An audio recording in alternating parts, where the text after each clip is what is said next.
নমস্কাৰ ছাৰ। নমস্কাৰ মোৰ মৰম চলিয়াত। এই চলিয়াত, তহঁতক মই আজি প্ৰশ্ন কৰিম, ধুনীয়াকৈ উত্তৰ দিবি দেই কিন্তু।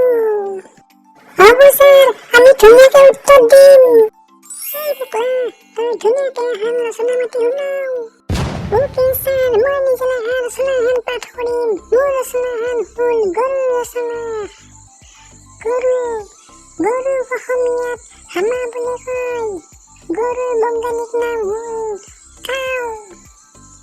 গৰুৰ বিভিন্ন প্ৰকাৰ পোৱা যায়, যেনে মতা গৰু, মাইকী গৰু আৰু চানা গৰু।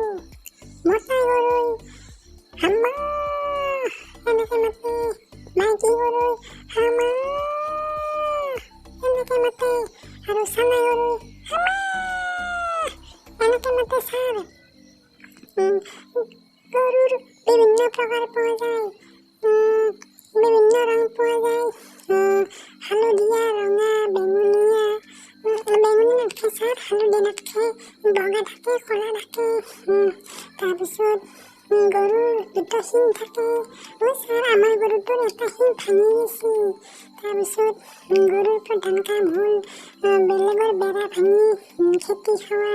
তাৰপিছত গৰুৰ ছাৰ, আমাৰ গৰুটো গাখীৰো দিয়ে, 2 লিটাৰ গাখীৰ দিয়ে ছাৰ। তাৰে নহয় আমাৰ দেউতাই পানী মিক্স কৰি 4 লিটাৰ গাখীৰ কৰি বিক্ৰী কৰি দিয়ে। তাৰপিছত আমাৰ গৰুটোৰ ভোক লাগিলে হামা হামা এনেকে মাতে।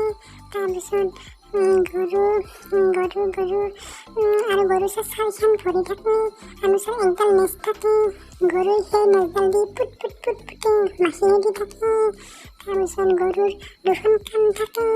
তাৰপিছত এটা নাক থাকে, দাঁত থাকে। আৰু ছাৰ গৰুৰ বিষয়ে মই নাজানো ছাৰ। মোৰ ৰচনা শেষ।